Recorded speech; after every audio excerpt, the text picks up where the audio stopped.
Greetings, fellow Poltermasters.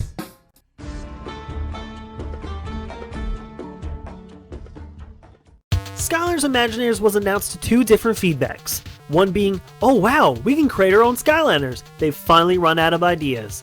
To the other being, oh wow, we can create our own Skylanders. It's about time. I was on the latter of this as I was so excited to put my creativity into a game that I've loved for years. Along with this awesome new addition, the creators decided to add their own characters to the game in the form of Senseis. Every Sensei added was part of a class, ranging from ninja to knights, but to the surprise of us all, they brought back a ton of villains, but now on the good side of the fight. Overall, they released 30 new and remade Senseis and villains, all with their own unique backstories, movesets, and elements. Today, I'm going to do the hard task of breaking down every Sensei and villain's good and bad points until we find the best of the best. I'm Crash Rousel from Crash the Skylands, and this is every Skylander Sensei ranked from worst to best. But before I continue, please keep in mind that this is my personal list, so things I'm going to say, you're going to disagree with. And as long as you're being respectful in the comments, I'll be respectful of you. So as long as you respect me, I'll respect you. So please, leave your own opinions in the comments below. But for now, let's hop right back to the video. Number 30, Chompy Mage. Turning Chompy Mage into a bazooka was the dumbest thing Skylanders has done. His figure is holding a staff, yet he's a bazooka.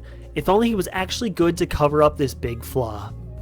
Number 29, Crash Bandicoot. Putting my childhood this high up hurt so much, but man was Crash Bandicoot disappointing. The moveset was spot on, but is so weak overall, he is almost impossible to have a good playthrough with. Number 28, Wolfgang. Alright, before you hit the dislike, remember this is my personal opinion, and in my opinion, Wolfgang isn't that great. I feel like his shots are inaccurate, and his other moves don't make up for that fact. Number 27, Dr. Neocortex. This has to be a joke. Another Skylander with his figure holding a weapon that isn't what they are. Cortex is a sorcerer, yet in every game ever, he has been more of a quick shot. Just like Chompy Mage, his wrong class ruins his gameplay. Number 26, Bad Juju. Even though Bad Juju has a unique moveset, I feel like I only use one move of hers. Nothing against Juju Jr., just rather not use him when I'm more likely to use the blades. Number 25, Buckshot. There isn't anything terrible about Buckshot, I just don't use him enough to give him a higher ranking. His moveset isn't memorable versus a lot of the other Senseis on this list. Number 24, Flare Wolf. For the same reason as Buckshot, I haven't really used Flare Wolf, so I can't put him any higher. I know his moveset is very unique and he nails the bazooka class, unlike someone else. If I were to play as him longer, he would probably be further up on this list. Number 23, Golden Queen. Okay Jap, don't kill me. Golden Queen is a great villain, but as a character, I'm not that impressed. She isn't fast, her moveset is kinda basic, but she's shiny, so I'll give her that. Number 22, Dr. Crankcase. Get away from that dislike button! Dr. Crankcase is a character that I don't understand why everyone loves. His moveset is kinda lackluster. I feel like I only use his Spin Doctor move, but I'm probably just not playing him right, as everyone always says to me. Number 21, Ambush. Fun fact, this was the first Sensei I ever played as. That's one of the reasons he's not grouped with Buckshot and Flare Wolf, as I've not really played much as him. He seems to be a fan favorite, so I'll have to give him a better chance later on. Number 20, Robo. As the last Sensei released, the hype was huge for Robo, and that's why he's this high up. I've been a fan of Final Skylanders as long as they've always lived up to the hype, but this time, Robo didn't. Don't get me wrong, his moveset is good, but compared to others, he isn't great. Please don't dislike this video. Number 19, Hoodsickle. He's slow. I don't like slow Skylanders. I've talked about this before in numerous videos. Hoodsickle may be the slowest villain in the game, but he makes up for it with that sweet black hole move. Number 18, Mysticat. Before Skylander Survivor, Mysticat would have probably been one of the first Skylanders I mentioned, but once I started leveling him up, he became so much better. Not enough to get him to the top 15, but overall, enough to keep him from the bottom of this list. Number 17, Aurora. This one will confuse you. Aurora was high on my top 5 light list compared to another Sensei on this list, but when it comes to best Senseis, this one falls a bit short. Aurora has a great moveset and an even better backstory, which you should look up right after you're done binging every single video I have. Number 16, Blastertron.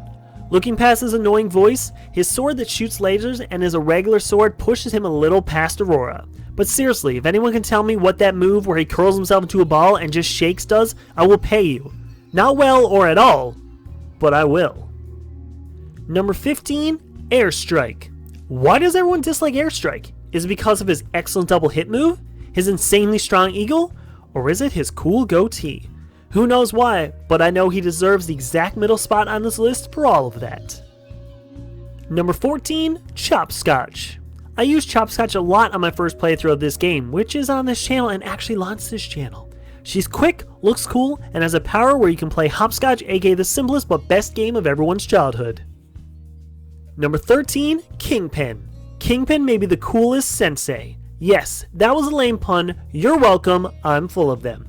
Once you figure out his wild moveset, he becomes an insanely powerful Skylander. One of the best starter pack Skylanders available, he surprised me from day one and on. Number 12, Graveclobber. Looking past the fact that he is water now, yes, I know why. He has one of the strongest lariat hits ever. Reaching over 200 attack power, he is one of the strongest villains in the game and making him worthy of this spot on the list. Number 11, Boom Bloom. I like the fact that all ninja Skylanders have to use shurikens except for Boom Bloom. The Vine Whip she uses is very powerful and unique compared to the other ninjas in the game, and I feel like she's one of the most underrated senseis in the game. Number 10, Barbella. I'm closing my Twitter DMs to P. Diddy for this one. Barbella is probably the most powerful sensei in the entire game, but being powerful doesn't mean they're likable. Don't get me wrong, Barbella is an excellent Skylander deserving of the top 10 spots. Number 9, Tri-Tip. I talked about how much I enjoyed Tri-Tip on an episode of Shooting the Breeze. His mace is a huge powerhouse weapon while his charge attack can take out loads of enemies. The biggest thing that I will never get over is his soul gem where an asteroid will fall from the sky at random intervals. It'll always be too soon. Number 8, Tidepool. Everyone hates Tidepool. Why? Because you never gave her a chance. Her near-death move makes her this far up this list alongside her awesome squid guns. If you look past her slow-stepping walk, she has some of the best moves in the game. Fight me, the comments are open. Number 7, Ember. Originally, Ember was number 3 on this list because of her supernova bombs and her undying rage where she gains a shield on the verge of death. The reason she is up higher is that I only use those moves instead of all of them. I can see why my friend Frano will stab someone for saying she's bad. Number 6, Pinata. I'm not gonna lie, putting Pinata this far up hurt. So why don't you move him up? You say. I have reasons. Pinata is similar to Barbella as he is insanely overpowered. Being overpowered doesn't make him better than the rest of this list. Just one tiny flaw makes him not at the top of this list, and that's his candy barf. Where are the Pinatas? Oh, I need to lay them separately. Nope, I don't want that. Number 5, Wildstorm. On top of the fact that I can do a perfect Wildstorm voice impression, Wildstorm has the best moveset overall. His sword attacks, his wild yell, that stomping move where he shoots a lightning bolt in the ground, no wonder Striker thinks he's one of the most violent Skylanders. Number 4, Starcast. The best Dark Skylander ever created, Starcast has an amazing moveset. A perfectly well-rounded Skylander, Starcast has no negatives about him. Plus, he can magically spawn a spaceship. God, I wish that was me. Number 3, Taekwon Crow. Taekwon Crow in Trap Team was great with his katana, but Taekwon Crow in Imaginators with Shuriken and Fire Kick move was even better. Overall, the best villain remake in Imaginators, and if Skylanders does continue, this is a Skylander you need to base the next game off of. Number 2, Pit Boss. Only a few months ago, Pit Boss would have been nowhere near the top of my list. One of the few Skylanders I've actually mastered, Pit Boss is the best moveset of any character ever. Now if someone can tell me why his name is Pit Boss, then I'll be satisfied.